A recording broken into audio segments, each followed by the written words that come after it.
Revelation's second ending and super Easter egg has finally leaked. In the sprawling universe of Call of Duty Zombies, Easter eggs are the beating heart of the experience. Intricate puzzles that reward players with not just bragging rights, but a deeper connection to the game's twisting narrative in each map. Among these, the super Easter egg stands out as a community-cherished idea, an ultimate challenge unlocked after completing all main Easter eggs across a game's maps, typically featuring a brutal boss fight and game-changing rewards. In Black Ops 3, this concept nearly reached its peak with the finale map, Revelations, a map meant to cap off the Ether storyline with a bang. But what players got was a shadow of what might have been, thanks to leaks revealing a far grander vision that never made it into the final release of the game. As you know, when the Revelations Easter egg was eventually beaten, people found stuff in the files of the game about a super Easter egg, and people were convinced that there was more and potentially a second cutscene, as we were collecting the summoning key and the Apothecon gateworms that would appear in the menu after completing the main quest for every single map. Seemingly Trek were tracking these to give us some sort of super Easter egg reward, and now we figured out what was actually the intention. Unfortunately, when the game released, we ended up only receiving the RK5 as a bonus starting pistol, and that was it. But Trek had something way larger in mind, and it really is a shame that they were not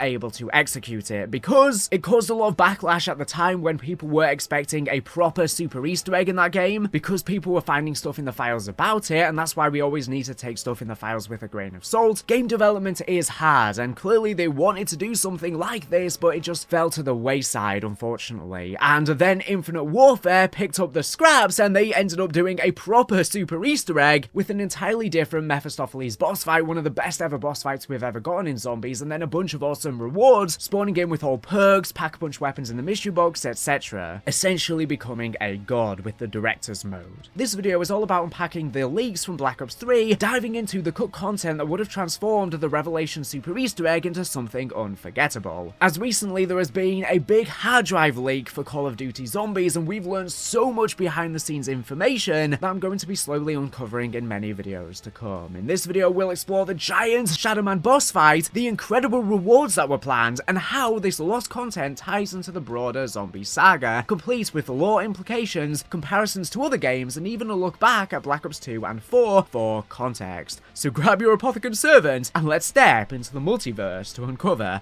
what could have been. Released on September 6th, 2016, Revelations is the 6th and final map in Black Ops 3 Zombies, not counting Chronicles, designed as the first of 2 grand finales for the beloved Ether storyline. It brings together the Primus crew, Richtofen, Dempsey, Takeo and Nikolai, in a fractured, dreamlike world, stitched from pieces of past maps like Shangri-La, Origins, Kino de Toten, and Mob of the Dead. This patchwork arena is a love letter to Zombies' history, setting the stage for a climactic showdown. The main Easter egg, dubbed For the Good of All, is a multi-step odyssey that ends with a battle against the Shadowman, a key figure in the Ether lore and leader of the Apothecon faction. Defeating him triggers a cutscene that wraps up the story. Sort of. We very quickly are left with a visual confirming the cycle has continued, with Primus on the Origins mound, and not much context for the fate of the Apothecons, Keepers, Monty, and the Shadowman, or exactly what it was that Ludwig, Maxis, and Sophia had just done. For players who'd conquered all prior Easter eggs and carried the bright light from the spawn to Samantha's room without getting hit, the super Easter egg offered a few extras. You would be able to get free pack-a-punch upgrades on your boxed weapons for the game, and you could also go ahead and get yourself a war weapon of Takeo's katana. Nice, but not exactly earth-shattering, especially because it was specific to that map. And like I said before, you also got the RK5 if you completed all of the Easter eggs, but you didn't have to do anything with this light ball. It's a far cry from the spectacle fans expected for a super Easter egg, leaving many wondering if there was more to the story. Spoilers, there was.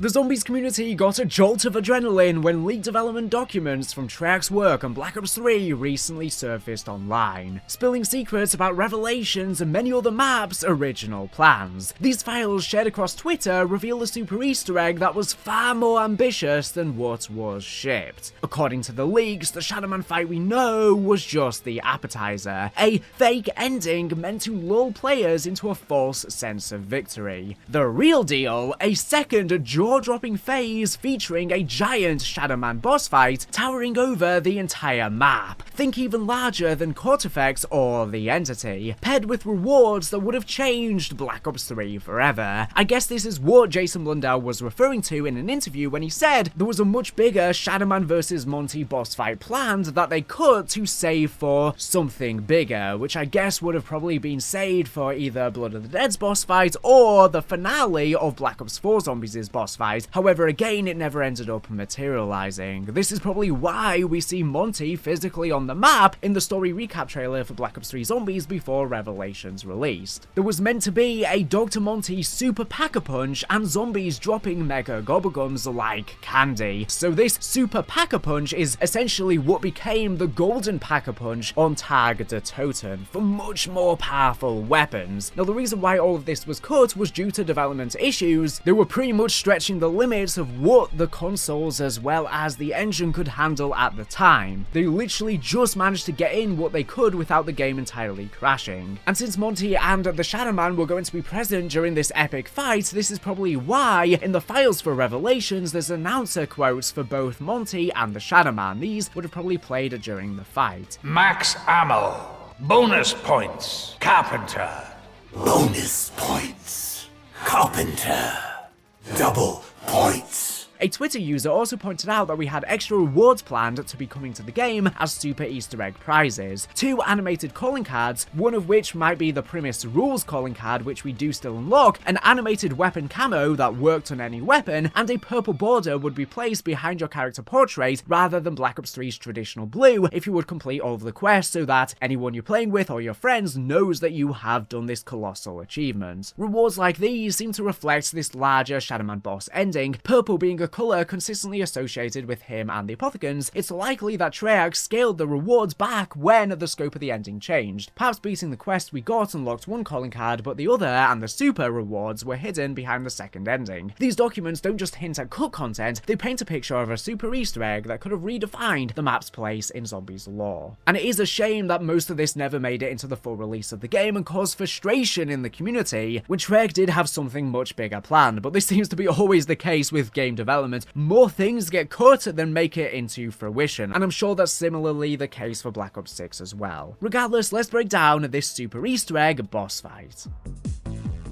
Picture this, you've just beaten the Shadow Man in his standard form, thinking the fight's over and being underwhelmed because it's very simple, and of course you just trap him in the Sphere and shoot at him just like you did in the Shadows of Evil fight. But then, the sky darkens and a colossal version of him rises beside the central island, called Sheffield in the files, which yes is where Monty's house in Agatha is based on. This isn't just a bigger model slapped into the game. The giant Shadow Man was designed to dominate the battlefield, his upper body looming over every structure, his lower half disappearing below the island's edge into the abyss of the shadows. And it's such a shame that this never made it into the full release of the game, because people were so underwhelmed by the Shadow Man boss fight when he was supposed to be the original harbinger of doom. He was the most dangerous threat to the multiverse, able to conquer worlds, and yet we just defeat him with 4 heroes in what felt like ease. That sense of doom and despair and actual fear was not instilled into us in the fight, unfortunately, in the final release version. And it is such a shame that this is often the case. Most boss fights, lore-wise, are supposed to be much bigger in scale, think the Forsaken, and yet we usually defeat them in what seems like ease. I think only the Mephistopheles boss fight has really felt like a threat, to be honest. And the Shadow Man wasn't static either. Moved to another island to try and get away, he teleports to predefined spots, keeping you always in his sights. Damaging him wasn't as simple as unloading your ammunition. It required solving a rocket puzzle that, once cracked, triggered the final cinematic,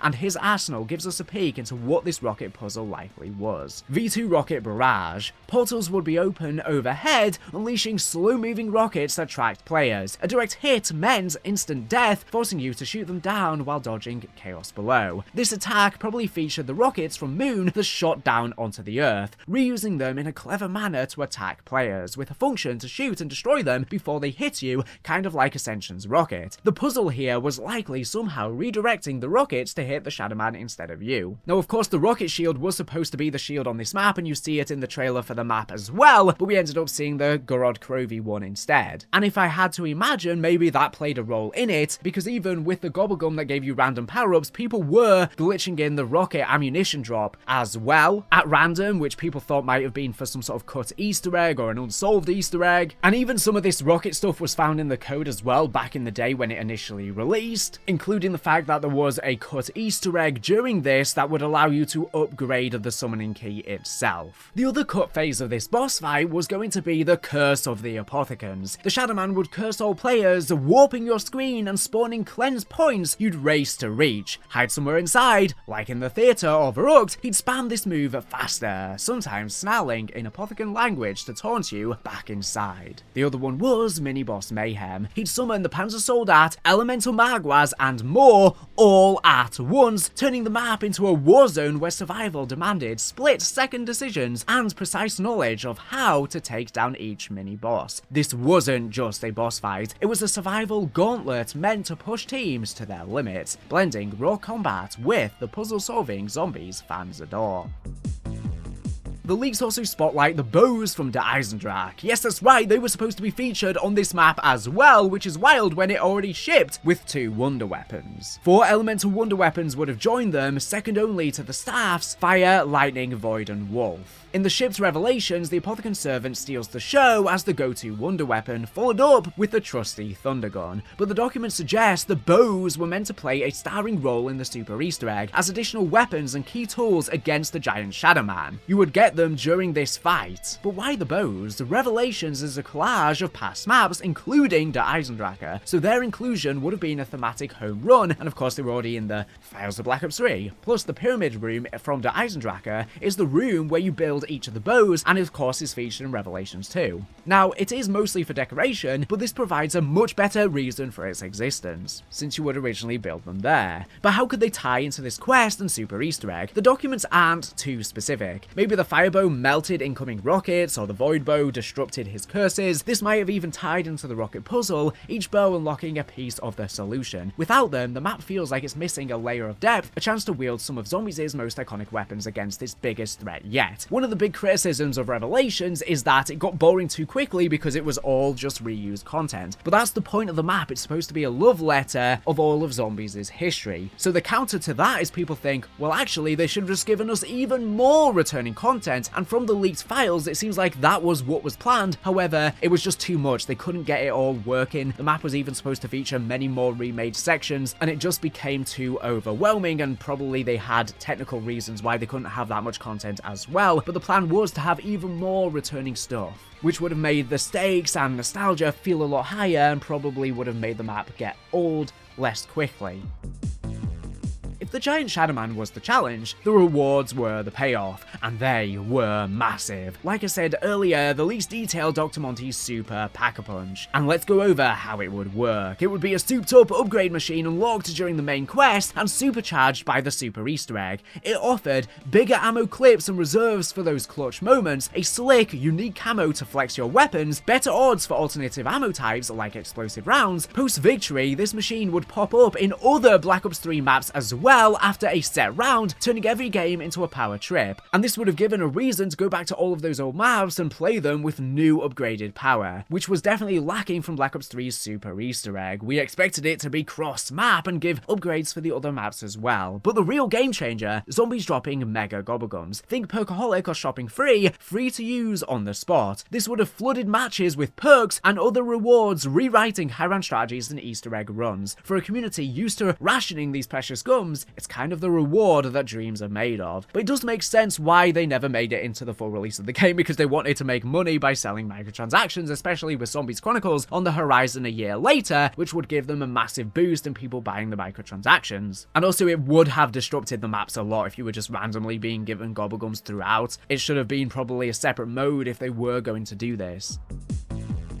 The giant Shadow Man isn't just a cool boss, he's a potential lore goldmine. In the Aether story, he's an Apothicon Lord, a dark mirror to Dr. Monty's godlike presence. A giant form could have been his ultimate Apothicon state, a physical manifestation of the chaos he serves. The fight might have been the true climax of Revelations, pitting the crew against a threat that matched the cosmic scale of the multiverse they'd been navigating. And a giant fight like this getting cut could explain the cut announcer quotes from Monty and the Shadow Man we hear in the files. Perhaps the Shadow Man was in control during this fight, and it would be Monty afterwards when we defeated him.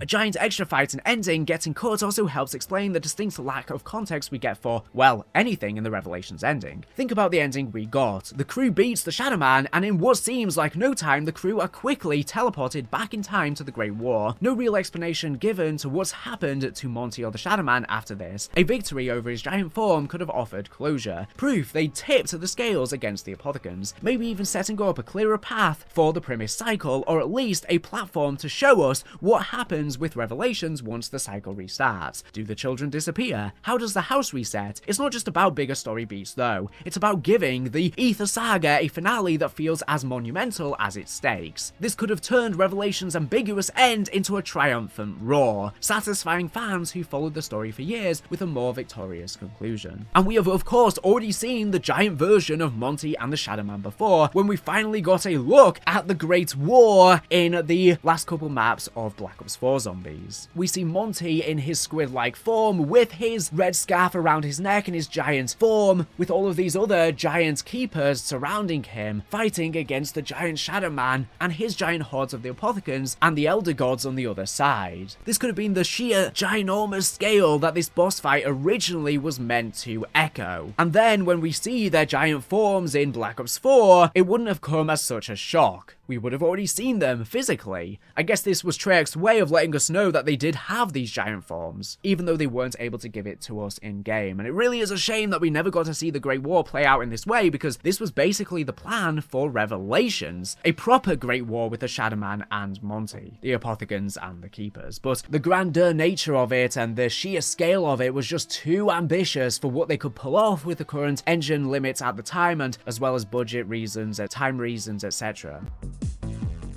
To put Revelations' cut plans in perspective, let's take a look at Black Ops 4. Some think it skipped a super Easter egg, but that's not exactly totally true. They had something in mind that never really came into fruition, using secret rooms hidden in each map. The rooms can still be clipped into and explored in theater mode, and using something like a Wraith of Fire to spawn in light in there reveals shadows from models that are technically spawned in there and just marked hidden until the room is open. Let's rewind to Black Ops 2, where the super Easter egg concept first started to take root. The Tower of Babel in Transit often gets the spotlight as an early example, and while it wasn't a full super Easter egg by today's standards, it was a bold move, spanning Transit, Die Rise, and Buried. This Easter egg let players choose between Maxis or Richtofen side, with each decision influencing the story's conclusion. It laid a narrative thread across maps, setting the stage for what super Easter eggs could become, but it wasn't the whole story. Thanks to these recently surfaced leaked documents from the Zombies team, we now know Treyarch had grander plans for a true super Easter egg even in Black Ops 2, centered on Buried, the third DLC map. This makes sense when you consider the development split. The Zombies team crafted the Victis storyline, Transit, Die Rise, Buried, while the campaign team handled Mob of the Dead and Origins. The super Easter egg was their shot at wrapping up the Victis arc, rewarding players who'd consistently sided with either Maxis or Richtofen across all three maps. Forget vague community rumors about a final showdown or timeline tweak, these leaks give us the real scoop. Here's what was planned. After completing the final side quest in Buried, which involved aligning all towers across the maps, players would unlock one or two unique game modes based on their allegiance. These weren't just one-time gimmicks though, they were fully replayable modes, accessible from the front-end menu and playable on Transit and Die Rise 2, adding replay value to every map. If you'd stuck with Richtofen, you'd unlock a Space Invaders game mode straight out of arcade heaven. All players spawn at one end of a street, staring down rows of marching zombies. Slow like round 1, but tanky health like round 25. Wave after wave of spawns, and your goal is to mow down 100 rows, a number the devs were still tweaking, before they can make their way down the street to you. Survive and you'd snag an achievement, unlock the mode permanently, and get a leaderboard tracking your highest row count in the replayable version. fail, and it's back to the quest. It's a chaotic, nostalgic twist that fits Richtofen's flair perfectly. I think this would be a cool reward, but at the same time, it's locking some major content behind a really hard challenge. And while some people might like that, it would be good to give it to all players at some point in time. Maybe they could have it as exclusive access for a month, and then just give it to everyone. I know it would take away the reward, but otherwise, how often would people even play these modes?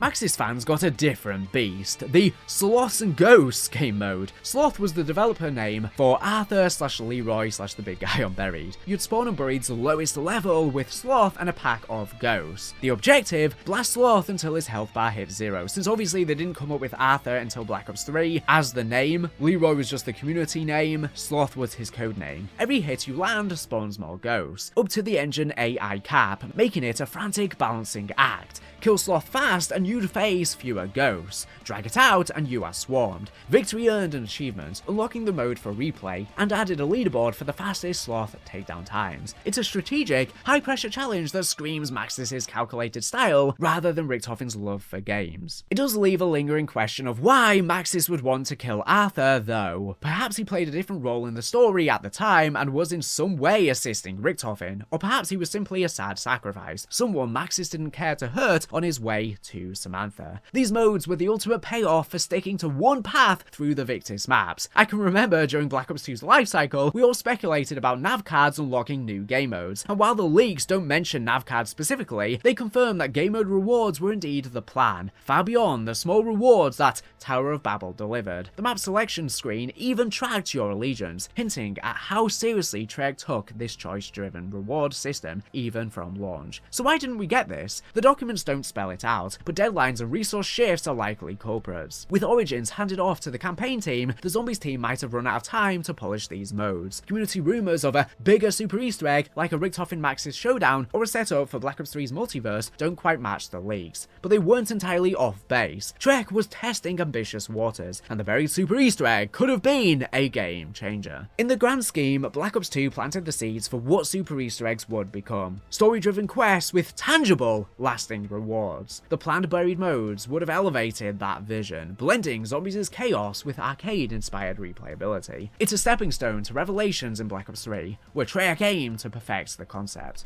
Though, as we'll see, not every ambition makes it past the cutting room floor. So why didn't this epic super easter egg make it in Black Ops 3? The most obvious theories are probably correct. Time's the big one. Black Ops 3 was a beast of a game, and a giant boss fight with new mechanics might have been too much to polish, especially with Zombies Chronicles on the horizon at this point. Technical hurdles loom too. A massive Shadow Man plus mini-bosses in co-op could have tanked performance on last-gen consoles, and we know the bows were cut for memory limitations. Or maybe Treyarch pivoted, favouring a tighter narrative over gameplay excess. Like I said before, Jason Blundell did once mention in an interview that the Revelations ending was originally longer. I actually asked our animation department for actually a shorter time on the outer IGC for Revelations than what they initially proposed. This trimming reflects the broader philosophy of avoiding distraction, as he added. Well, here's the thing. If I'd gone longer, I think there would have been more to distract you rather than what the Revelation ending does, which is every single line that's spoken in it and shot that's taken is meaningful. Whatever the reason, the lost strings, this super easter egg could have made Revelations a fan favourite finale. Whilst it still is to some extent, its scale matching the Ether's wide ride should have been much larger, and it would be much more remembered if they did manage to pull it off. And I think would have also helped the lore if the Shadow Man and Monty were seen in-game on this large of a scale, as opposed to how we ended up seeing them. Instead, we are left with leaks and longing, and a community buzzing with mods and theories to keep the dream alive. It would be so awesome if people could try and attempt to recreate this boss fight using the mods. I mean, they already have the announcer quotes in the files that they could use for it. The Revelation Super Easter egg, as leaked, was a masterpiece in waiting. A giant Shadow Man towering over the map, bows blazing, and rewards like Dr. Monty's Super Pack-a-Punch and Mega Gobblegum drops reshaping the game. It would have been a love letter to dedicated players, a reward for years of Easter egg hunting. Lore-wise, it could have tied the Ether's cosmic threads into a bow, giving the crew a win worth celebrating. Though it never shipped, these leaks show Treyarch's passion for pushing Zombies to new heights. It's a tantalizing what if that keeps us talking about old content content, keeping zombies alive forever. But what do you think? Would this have made Revelations your top map? And for those of you who did feel underwhelmed by it, would this have made it the epic conclusion that you felt it needed to be? Drop your thoughts below and let's keep the conversation going. I'll also leave a link to a video I recently posted going more into detail about a different version of a cut boss fight for the map, as there was a whole other boss fight planned not regarding this giant Shadow Man. And I really hope with Black Ops 6 or Black Ops 7 they do manage to pull off a proper super Easter egg with rewards and even a new boss fight similar to Mephistopheles in Infinite Warfare. I think it's what we need, and Treyarch probably want to do it, they've just never really been able to pull it off due to development problems that we don't properly understand. Anyways, thank you for watching the video, make sure to subscribe if you're not here for the latest and greatest Call of Duty news and information. So anyways, thank you for watching, and bye.